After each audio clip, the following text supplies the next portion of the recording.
They told us it would be over in a day. One more push, one more charge, one last field to cross. But that field didn't just take machines. It took names. It took voices. It took the kind of silence that follows you home and never really leaves. My name is Ivan. I was 19, and what I saw near Prokhorovka in July 1943 wasn't just a battle. It was the moment I stopped being a boy. I saw comrades burn inside tanks that never stopped moving. I saw men forget their names under smoke and fire. I saw steel melt into the soil and stay there. And when the war moved on, it didn't take all of me with it. Some of me stayed behind, buried with those we didn't have time to mourn. Years later, when I returned to that place, the grass had grown back. The children played where fire once lived. But under the surface, I knew. The names were still there, and one of them was mine. They told us it would be over in a day. Just one more push, they said. One more line of defense, and the enemy would break. That's what command said over the crackling radio, the night before we saw the field fill with fire. But when you're 19, and your tank smells like diesel and sweat and the ghosts of last month's battles, you stop believing promises. My name is Ivan. I served in the 5th Guards Tank Army. And what I saw near the village of Prokhorovka on July 12, 1943, is something I've carried like shrapnel in my mind ever since. That morning, we couldn't see the sky. It wasn't smoke, not yet. It was fog, a heavy, sticky layer that clung to the earth like it was trying to hide the truth from both sides. We were parked in a tree line just west of the open fields. There were 76 of us in our group, mostly T-34s, a few older models patched together with more hope than steel. My commander, Makarov, was already on his second cigarette by the time the orders came. "Contact expected in less than 2 hours," he muttered. Then louder, "We hit them fast. No fear. We cut through their flank." I looked at the other loaders, gunners, mechanics. No one spoke. Some of us prayed. Some checked tracks again. I checked the shell rack 4 times, just to feel like I was doing something. The field was damp. The grass came up to our treads in places. Somewhere ahead, the enemy's armored divisions, those with a reputation for precision and brutality, were waiting, or maybe moving already. We didn't have intelligence. We had instinct. And instinct told us we weren't walking into a battle. We were driving into a storm. When we crested the rise, we saw them. Dozens of dark shapes, moving in formation across the open field. Tank guns glinting, hatches sealed. They moved like a single machine, smooth and unshaken. Trained, confident, waiting. Then came the sound, not of voices, not of gunfire, but of engines. 1,000 throats of steel, roaring at once. Makarov gave the signal. Forward. We surged. Our treads tore through the grass, water splashing from puddles left by last night's rain. My whole body vibrated with every bounce of the hull. We fired first, a flash of orange and recoil so hard it threw me sideways. Then another shell. Then return fire. The sky disappeared into smoke. I saw the tank next to us explode. No drama, just fire and metal. I knew the men inside. One of them had traded bread with me the night before. I didn't have time to mourn. Another volley came. The ground shook so hard I thought we'd sunk. Shrapnel clanged against our side armor. Makarov shouted over the intercom, "Left flank. Push left." We tried, but visibility was gone. Smoke, flames, mud, panic. That's when we hit something. Not a mine, a wreck. We crushed over the torn body of a burned-out vehicle, one of ours or theirs, I couldn't tell. The field was full of them, burning husks, some with open hatches, others still closed, silent. We couldn't stop. If we stopped, we died. So we pushed. Inside the tank, time bends. A minute feels like an hour. Your ears ring from every blast. The air fills with the stink of powder and oil and your own sweat. You lose track of how many shots you fired. You forget what direction you're facing. At one point, I thought we were alone.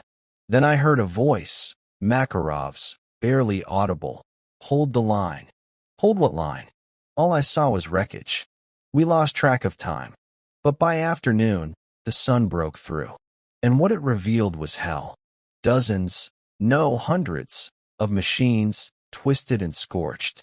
Men crawling from burning wrecks. Others lying still. Black smoke rising like a flag no one wanted to claim. We found one of our crews hiding in a crater. Their tank had taken a direct hit. The gunner, young boy, maybe 18, was shaking so hard he couldn't speak. Just nodded when I handed him a canteen. That night, we bivouacked behind a tree lean 2 kilometers from the field. Only 29 of our tanks returned. I didn't know the names of half the ones who didn't. Makarov sat on a tree stump, staring into nothing. He didn't smoke. He just sat there, hands dirty, face blank. One of the younger men asked, "Did we win?" Makarov looked up, eyes empty. He said, "We're still breathing. That'll do." Later, I wrote in a notebook I kept hidden under my mattress. We weren't heroes. We were fuel. That page is smudged now, but I remember every word. Because some victories don't come with flags or parades. Some just come with survival. We were allowed to be quiet. Not officially. No one said, "Don't talk about it." But no one asked either. And when no one asks, silence becomes your second skin. After Prokhorovka, they sent us to the rear for repairs. While the tanks were fixed, we were supposed to recover too, though no mechanic could reach the damage inside us. The officers said we had blunted the enemy's thrust. They called it a turning point, but we had seen what it cost, and each of us carried that bill in our bones. One morning, I heard Seryoza, our driver, screaming in his sleep. He was curled on a canvas mat inside the maintenance tent, fists clenched like he was trying to hang on to something. The sound wasn't words, just a raw, brittle cry. I almost shook him awake, but I didn't, because I knew, in dreams, we met the ones who hadn't come back. Timur, our gunner, had a little notebook, worn leather cover. He wrote in it every night, after tea or whatever passed for dinner. I asked him once, "What are you writing? Poetry?" He gave a half smile. "No, I'm writing down the names of who we lost." I didn't know what to say. By day, he could kill a target at 800 meters without blinking. By night, he held their names like prayers. We were called up again after a week. The engine in our tank turned over with a shudder, like even the machine was reluctant. No one told us where we were going. Just southwest. New line. We followed coordinates, and when we got close, we knew. We were returning to the same place. The field still smoldered in our memories. And now we were going back. We drove past the wreck of one of our old tanks. The fire was gone, but a black scar remained on the ground. A space where nothing wanted to grow. Not grass, not wheels, not crosses. We didn't stop, but everyone looked. This time, we were positioned alongside a fresh unit. Men from the Urals who hadn't been at Prokhorovka. They had that look, eager, sharp, romantic even, like they still believed in stories. One of them, a boy named Petya, came over while we were tightening the track bolts. "I heard you were there," he said. I nodded. "Is it true," he asked, "that the field was full of tanks?" I didn't answer at first. Then I said, "There used to be a field. Now there are names." He didn't ask anything else. The next morning we were ordered to hold a ridge. No attack planned. Just dig in and wait. We half-buried our tank as taught, surrounded it with dirt and branches. Seryoza kept checking the starter like it might refuse to work if we needed it. Timur sat on the turret with his notebook in hand, not writing, just holding it. That night, we heard distant engines. Not ours. Not theirs either. Just noise. Somewhere beyond the tree line. Far enough not to matter. Close enough to haunt. In the dark, I whispered, "Do you think they're coming again?" Timur didn't look at me.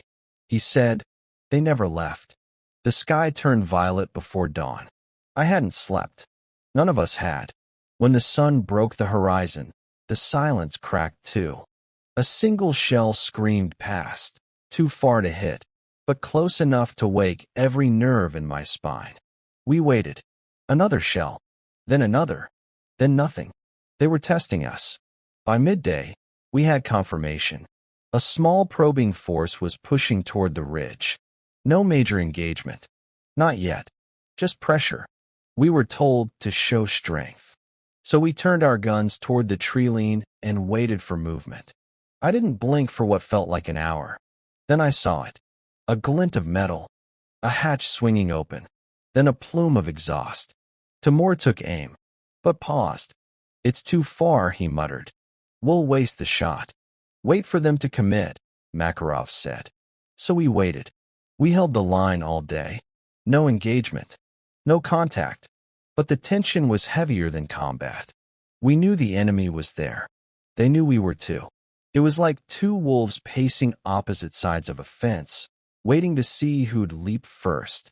That night, Makarov gathered us by the tank. "New orders," he said. "Rotate out tomorrow. Some rest." We nodded. No one cheered.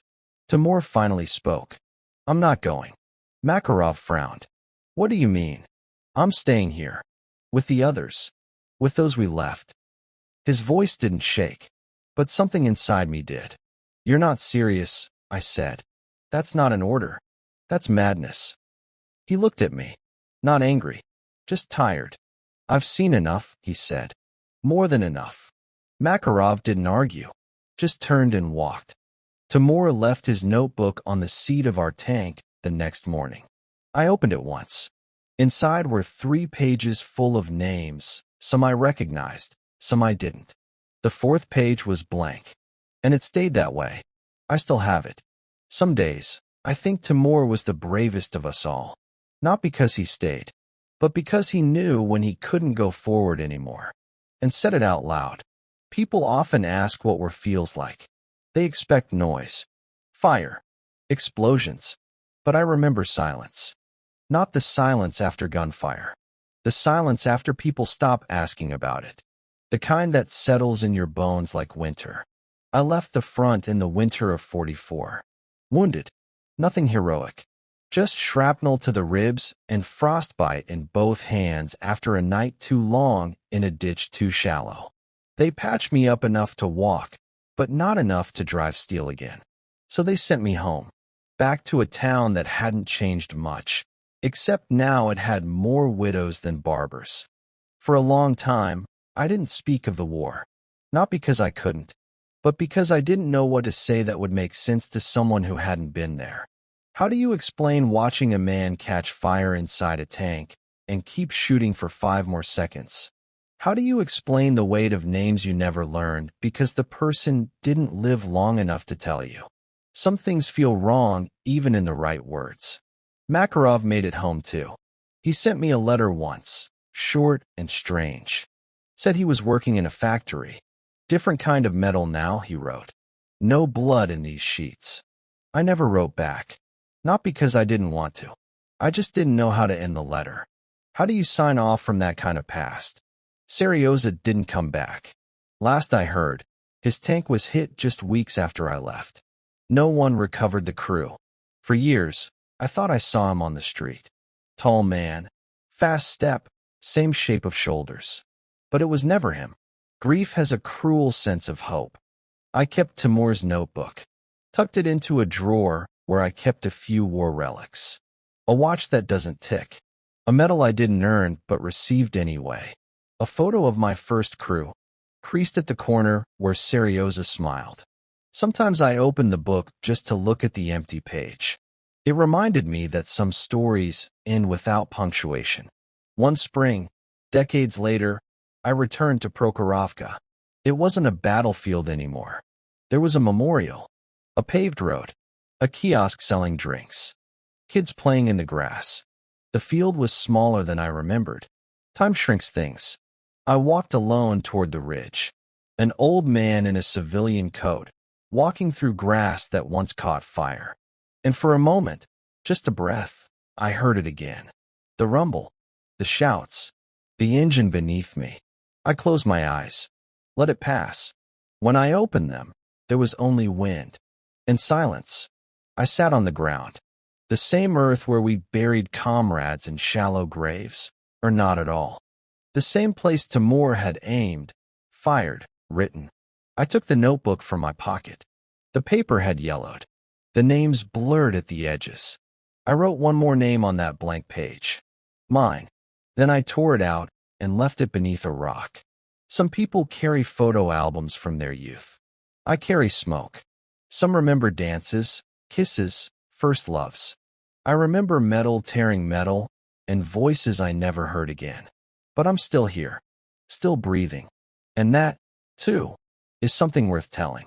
They say every soldier dies twice. Once on the battlefield, once when their name is spoken for the last time.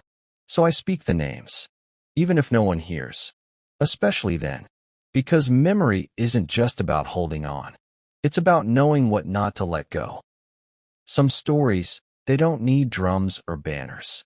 They don't end with victory, or even peace. Some stories just sit with you, in the quiet, like a name on a page you never finished reading. What happened at Prokhorovka? What we saw? What we lost? It never left me. But telling it now, even after all these years, it reminds me why I'm still here. And maybe why you are too. Because stories like these, they don't belong in textbooks. They belong to us. To the voices of those who never got to tell theirs. This is what we do here at Back When Stories. We tell the quiet, powerful moments that shaped lives, and sometimes history.